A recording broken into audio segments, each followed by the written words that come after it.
الله الرحمن الرحيم والصلاة والسلام على أشرف المرسلين المبعوث رحمة للعالمين. اللهم ربنا زدنا علما. اللهم صل على سيدنا ومولانا محمد وعلى آل سيدنا واصحاب سیدنا و مولانا محمد وبارک وسلم. معزز سامعین و ناظرین، السلام علیکم ورحمۃ اللہ وبرکاتہ. آپ کے پروگرام شرعی مسائل میں حاضر ہیں. آج زکوٰۃ کے حوالے سے پچھلے کئی دنوں سے کچھ سوالات آ رہے تھے. ان میں سے 3-4 سوال کو تو میں ایک ہی سوال بنا کر جواب دوں گا، اور اس کے بعد پھر جو دوسرے سوالات ہیں ان کو بھی انشاءاللہ ہم لیں گے. پہلا سوال یہ ہے کہ کیا بیٹی کے جہیز گھر بنانے یا علاج کروانے یا حج ادا کرنے کے لیے جمع کی جانے والی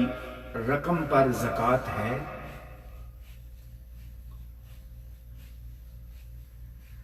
معزز سامعین و ناظرین، سب سے پہلے مختصراً یہ ذہن نشین کر لیں کہ زکوٰۃ کب واجب ہوتی ہے اور اس کی شرائط کیا ہیں.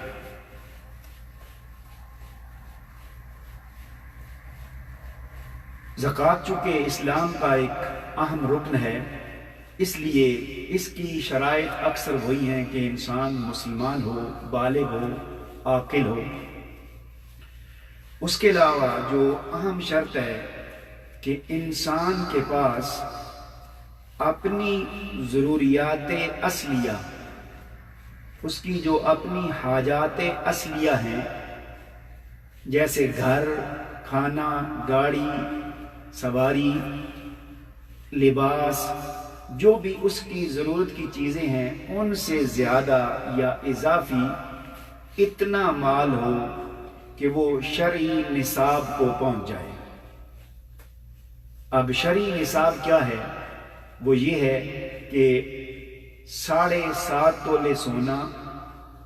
یا 52.5 تولے چاندی، یا ان دونوں، یا سونے کی قیمت یا چاندی کی اتنی قیمت کا انسان مالک ہو اور اس کو خرچ کرنے میں اس کو اختیار ہو، اور وہ اس کے پاس جمع ہو جائے. اور جمع ہونے کے بعد، یعنی اس کا نصاب پورا ہونے کے بعد، اس کے بعد پھر جب پورا سال گزر جائے تو سال گزرنے کے بعد 2.5% اس پر زکوٰۃ لازم ہے. لہذا خلاصتاً تو یہ ہوا کہ زکوٰۃ واجب ہونا اور اس کی شرائط سمجھ آ گئی. اب سائل کا سوال یہ ہے کہ اگر کوئی شخص بیٹی کے جہیز کے لیے مال جمع کرتا ہے، اپنا نیا یا ذاتی گھر بنانے کے لیے مال جمع کرتا ہے، یا علاج کے لیے مال جمع کرتا ہے، یا حج ادا کرنے کے لیے آہستہ آہستہ مال جمع کرتا رہتا ہے اور وہ نصاب کو پہنچ جاتے ہیں. لہذا عمومی طور پر ہم نے جو زکوٰۃ فرض ہونے، لازم ہونے کی شرائط بیان کی ہیں، ان میں یہ ہے کہ ضرورت سے زائد جو مال ہے وہ آپ کے پاس جمع ہو جائے اور وہ نصاب کو پہنچ جائے تو اس پر زکوٰۃ لازم ہے. اب یہ بیٹی کے لیے جہیز جمع کرنا، گھر بنانے کے لیے مال جمع کرنا، یا علاج کے لیے دولت جمع کرنا، یہ ساری چیزیں اسی میں آ جاتی ہیں کہ انسان کے پاس جب اتنا مال جمع ہو گیا ہے کہ وہ نصاب کو پہنچ گیا ہے تو پھر اس پر سال گزرنے کے بعد زکوٰۃ لازم آتی ہے۔ فقہ حنفی کی کتاب ہے حاشیہ ابن عابدین اور رد المحتار، اس میں فقہا اور ائمہ نے بیان کیا ہے کہ اگر کوئی شخص اپنے پاس مال جمع کرتا ہے تاکہ اذا امسکہ لینفق منہ کل ما یحتاجہ فحال الحول وقد بقی معه منہ نصاب فإنہ یزکی ذلک الباقی وإن كان قصده الإنفاق منه أيضا في المستقبل لعدم استحقاق صرفه إلى حوائجه الأصلية وقت حولان الحول۔ اس میں فقہا نے بیان کیا ہے کہ اگر کوئی شخص اپنی ضرورت سے زائد مال اپنے پاس جمع کرتا ہے کہ وہ اس کو مستقبل میں ضرورت پڑنے پر خرچ کر لے گا، تو جو مال بھی اس نے جمع کیا ہے اس کا مطلب یہ ہے کہ وہ اس کی ضروریات سے زائد ہے، اور جب وہ جمع ہو گیا اور جمع ہوتے ہوتے وہ نصاب کو پہنچ گیا تو اس صورت میں اس پر زکوٰۃ واجب ہے، اس کو زکوٰۃ ادا کرنی چاہیے۔ یہ تین چیزوں کے بارے میں ہے، اور چوتھی چیز سائل کی یہ تھی کہ اگر کوئی شخص حج کے لیے رقم جمع کرتا ہے تو کیا اس پر بھی زکوٰۃ ہے؟ اس کا ایک جواب تو یہ ہے کہ حج کے لیے جمع کی گئی رقم بھی اسی طرح دیگر اموال کی طرح ہے، اگر اس پر سال گزر جائے اور وہ حج پر نہ جائے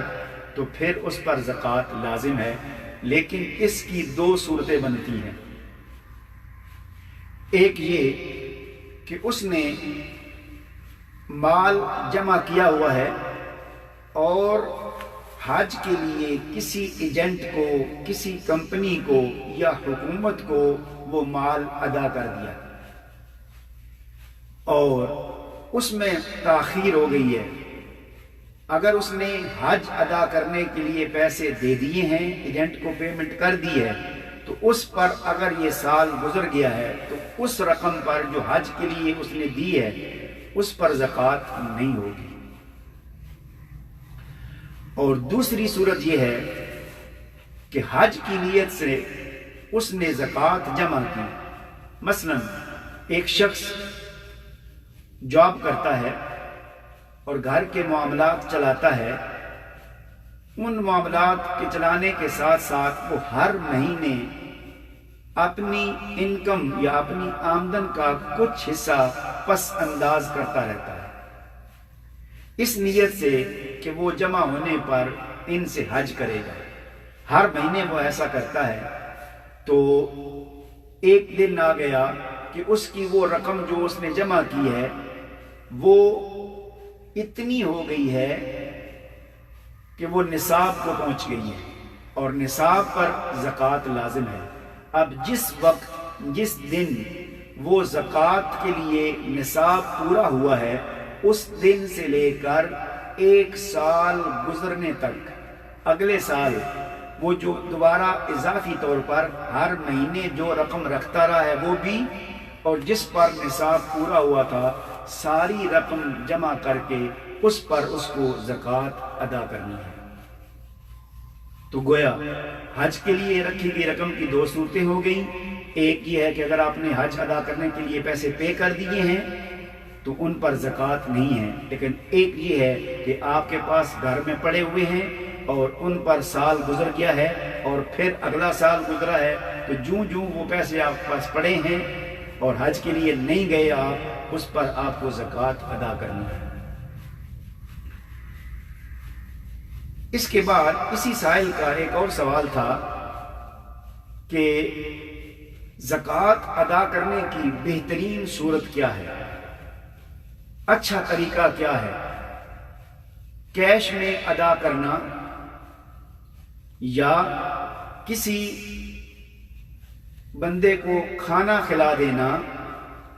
یا لباس دے دینا، یعنی ان میں سے کون سی صورت بہتر ہے؟ کہ یا آپ ڈونیشن کر دیں کسی خیراتی تنظیم کو؟ تو سائل سے گزارش ہے کہ زکوٰۃ ادا کرنے کا جو طریقہ آپ آسانی سے اختیار کر سکتے ہیں، جس میں آپ کو آسانی ہے، اس میں کوئی حرج نہیں، ہر طریقے سے آپ کر سکتے ہیں۔ کیش بھی دے سکتے ہیں، ڈونیشن بھی کر سکتے ہیں، اور کسی غریب گھر کے لیے اپنے زکوٰۃ کے مال سے ان کے لیے سامان خورد و نوش خرید کر بھی آپ ان کے گھر جا کر دے سکتے ہیں۔ اور اسی طرح اگر کوئی تنظیم ایسے کام کرتی ہے اور اس پر آپ کو اعتماد ہے تو اس کو ڈونیٹ کرنا بھی کوئی حرج نہیں ہے۔ گویا جو طریقہ بھی آپ کے لیے ایزی ہو اس طریقے سے آپ زکوٰۃ ادا کر سکتے ہیں۔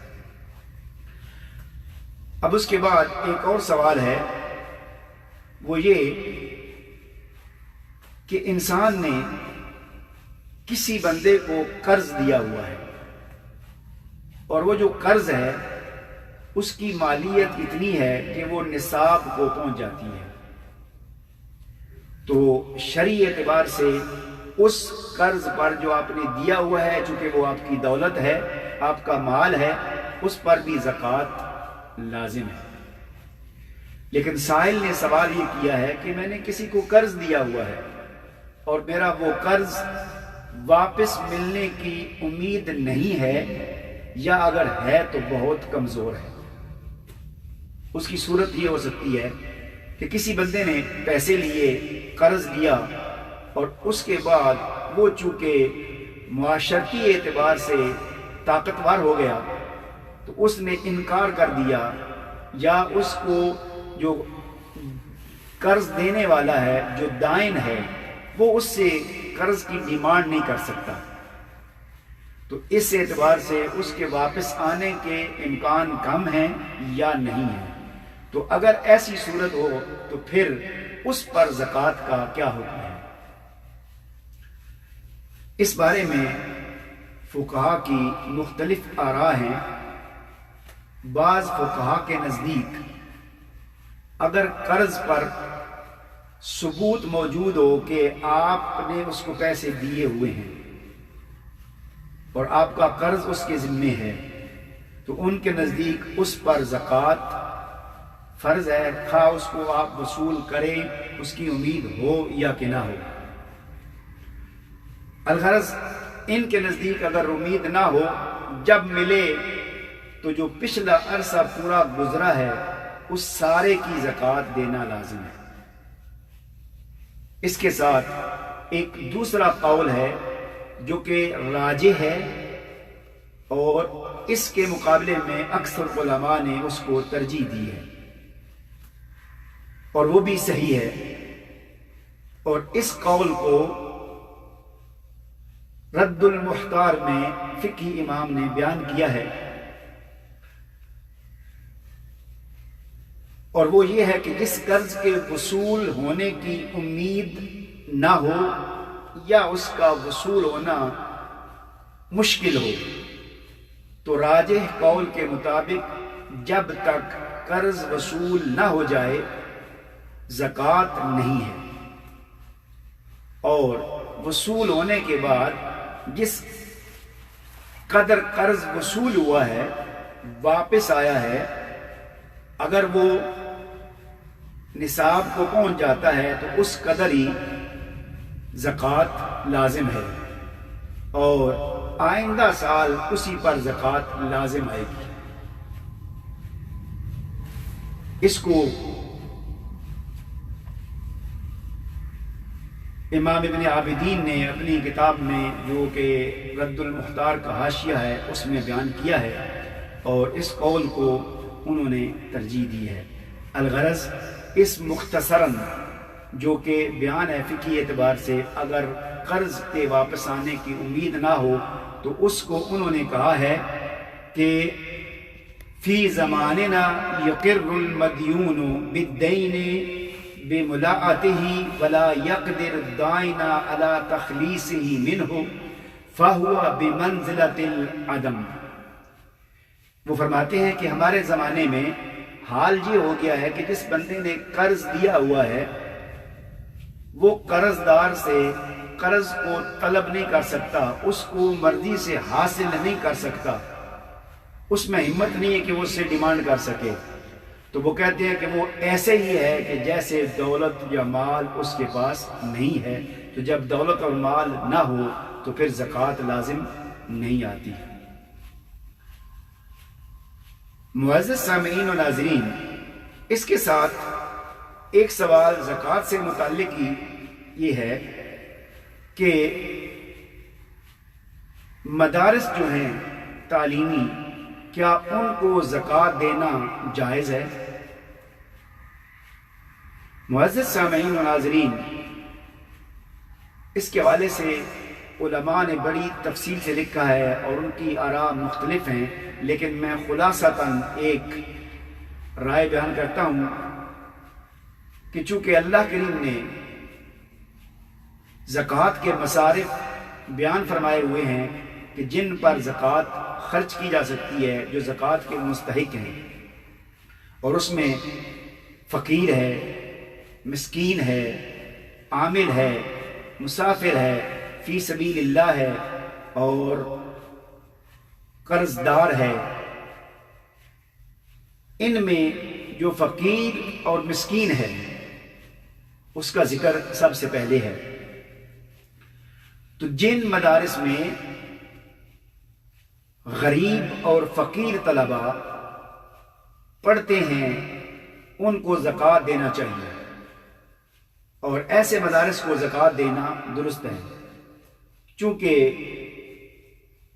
ہمارے ائمہ کے نزدیک زکوٰۃ کی شرائط میں سے ایک شرط یہ ہے کہ جس کو آپ نے ادا کرنی ہے اس کو مالک بنانا ہے، یعنی آپ نے کسی کو زکوٰۃ کی رقم دینی ہے، ادا کرنی ہے، تو اس کو مالک بنانا ضروری ہے۔ اس کی مثال یوں سمجھیں کہ مالک بنانے کا مطلب یہ ہے کہ کسی کو پیسے دے دینا کہ بھئی اس کو استعمال کرو، مالک بن گیا۔ لیکن اگر آپ اسی رقم کو خود ہی خرید و فروخت کر کے اس کے لیے کھانے کا بندوبست کریں، اس کو بلا کر کھانا کھلا دیں، تو یہ کھانا کھلانے سے زکوٰۃ ادا نہیں ہوگی۔ ہاں، اگر آپ نے کھانا بنایا ہے، اس کھانے کو بنا کے پیک کر کے اس کے سپرد کر دیں کہ بھائی جہاں مرضی جا کر کھا لو، تو پھر یہ صورت بن جاتی ہے، پھر زکوٰۃ ادا ہو جائے گی۔ تو اسی طرح جن مدارس میں فقراء مساکین طلباء رہتے ہیں اور ان میں سے مساکین اور فقراء طلباء جو محتاج ہیں، ضرورت مند ہیں، ان پر ہی خرچ ہوتی ہے، تو ان مدارس میں زکوٰۃ دینا جائز ہے۔ لہذا زکوٰۃ دینے والوں کے لیے ضروری ہے کہ وہ اس بات کا خیال رکھیں۔ اس کے علاوہ دینی کاموں میں سے جو مصارف ہیں جن کو ہم زکوٰۃ دے سکتے ہیں وہ یہ ہے کہ بعض علماء ایسے ہیں جو دین کا کام کرتے ہیں لیکن ان کے پاس وسائل نہیں ہوتے، انہیں کتابوں کی ضرورت ہوتی ہے درس و تدریس میں پڑھانے کے لیے، پڑھنے کے لیے، اور اسی طرح طلباء جو مدارس میں پڑھتے ہیں ان کو بھی کتابوں کی ضرورت ہوتی ہے، لباس کی ضرورت ہوتی ہے، جوتوں کی ضرورت ہوتی ہے۔ لہٰذا ایسے طلباء جو کتابیں خریدنا چاہتے ہیں، جو لباس لینا چاہتے ہیں، اسی طرح جو علماء ضرورت مند ہیں اور دین کی تبلیغ کے لیے وہ کام کرتے ہیں اور ان کو بھی اپنی تصنیف و تالیف کے لیے اور تدریس کے لیے، پڑھانے کے لیے کسی مال کی ضرورت ہے، تو ان کو بھی مال جو ہے یہ زکوٰۃ کے طور پر دیا جا سکتا ہے، چونکہ وہ دین کا کام کر رہے ہیں۔ اس کے بعد آخری سوال ایک وہ سائل کا یہ ہے کہ مصارف یا مستحقین زکوٰۃ اللہ کریم نے جو بیان کیے ہیں ان میں سے سب سے افضل کون سا ہے؟ معزز سامعین و ناظرین، جتنے بھی اللہ کریم نے مستحقین زکوٰۃ قرآن کریم میں بیان کیے ہیں، جیسے میں نے عرض کی کہ فقیر، مسکین، عامل، قرض دار، مسافر، جہاد پر جانے والا، فی سبیل اللہ دین کا کام کرنے والا، ایسے تمام لوگوں پر زکوٰۃ دینا جائز ہے، اور جس کو بھی دیں گے زکوٰۃ درست ہے۔ ہاں، رہی بات کہ افضل کس کو ہے، اس میں ہم اگر غور کریں تو شرعی جو ایک روحانی پہلو ہے، جو کہ شریعت کے اندر اس کی حکمت ہے، اس کو مد نظر رکھیں تو اس میں ہم یہ کہہ سکتے ہیں کہ اللہ کریم نے فقیر اور مسکین حاجت مند کو زکوٰۃ دینے کا حکم دیا ہے۔ اس کے ساتھ ساتھ آپ نے زکوٰۃ ادا کرنی ہے تو کسی کو دیں گے، ادا ہوگی، لیکن اگر آپ کا کوئی رشتہ دار، کوئی عزیز، کوئی اقارب میں سے، خواہ وہ آپ کا بھائی ہے، خواہ وہ آپ کا بھتیجا ہے، خواہ وہ آپ کی بہن ہے، خواہ وہ آپ کی خالہ ہے، خواہ وہ آپ کی پھوپھو ہے، جتنے بھی رشتہ دار ہیں کہ جن پر زکوٰۃ لگ سکتی ہے، اب وہ جن پر لگ سکتی ہے وہ تو یہ ہیں، جن پر نہیں لگتی مختصراً یہ ایک کلمہ کہ جتنے بھی آپ کے اولاد میں آتے ہیں، بیٹا، پوتا، پڑپوتا یا بیٹے کی بیٹی، اور اسی طرح اوپر باپ، دادا، پردادا، ان پر زکوٰۃ نہیں لگتی۔ اسی طرح شوہر بیوی کو زکوٰۃ نہیں دے سکتا، بیوی شوہر کو نہیں دے سکتی۔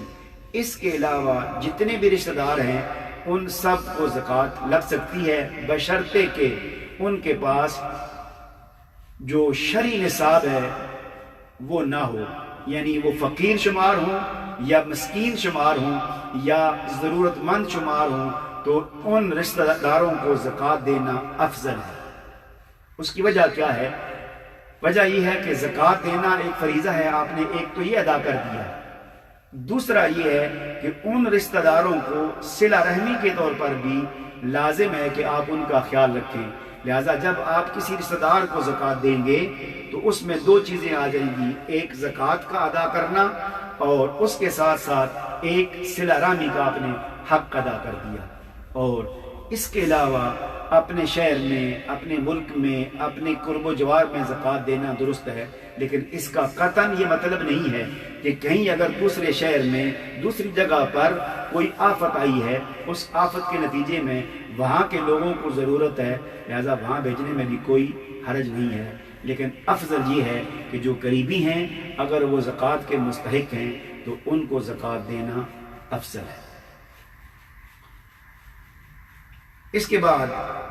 اب زکوٰۃ کے حوالے سے ایک سوال تو یہ آتے رہے ہیں اور ان کا جواب دے دیے ہیں، کچھ بھی باقی ہیں، وہ چونکہ ٹائم نہیں ہے میں دوبارہ دوں گا، لیکن آج ایک کسی نے سوال پوچھا ہے وضو کے حوالے سے، جس کے بارے میں نے بیان کیا ہوا ہے، اس لیے میں مختصراً اس کا جواب دیتا ہوں۔ وضو کے حوالے سے سوال پوچھا گیا ہے کہ ہم آج کل جو باتھ روم بنے ہوئے ہیں اس میں چونکہ وہ غسل بھی کرتے ہیں اور ساتھ قضائے حاجت بھی کرتے ہیں، تو کیا اس میں وضو کرتے ہوئے دعائیں کر سکتے ہیں؟ تو اس کے حوالے سے معزز سامعین و ناظرین، شرعی اعتبار سے جس جگہ آپ قضائے حاجت کرتے ہیں اس جگہ پر کوئی دعا کرنا منع ہے، چونکہ قضائے حاجت کے جانے کے لیے آپ داخل ہونے سے پہلے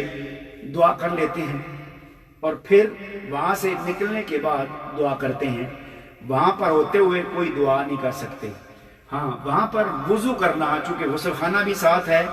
اور دوسرے اس کے ساتھ اٹیچ ہے حاجت کے لیے بھی، وہاں پر وضو کرنا جائز ہے۔ ہاں، وضو کرنے والا اپنے دل میں اگر وہ دعا کرتا رہتا ہے دل میں، تو اس میں کوئی حرج نہیں ہے۔ جو وضو کے لیے دعائیں ہیں یا کلمہ شہادت ہے، دل میں وہ کوئی بھی دعا اور ذکر کر سکتا ہے، لیکن زبان سے الفاظ ادا نہیں کر سکتا جب تک کہ وہ غسل خانے سے اور اس جگہ سے باہر نہ آ جائے۔ اللہ تعالی ہمیں شریعت کو سمجھنے کی توفیق عطا فرمائے اور سمجھ کر اس پر عمل کرنے کی توفیق عطا فرمائے۔ وما علینا الا البلاغ المبین۔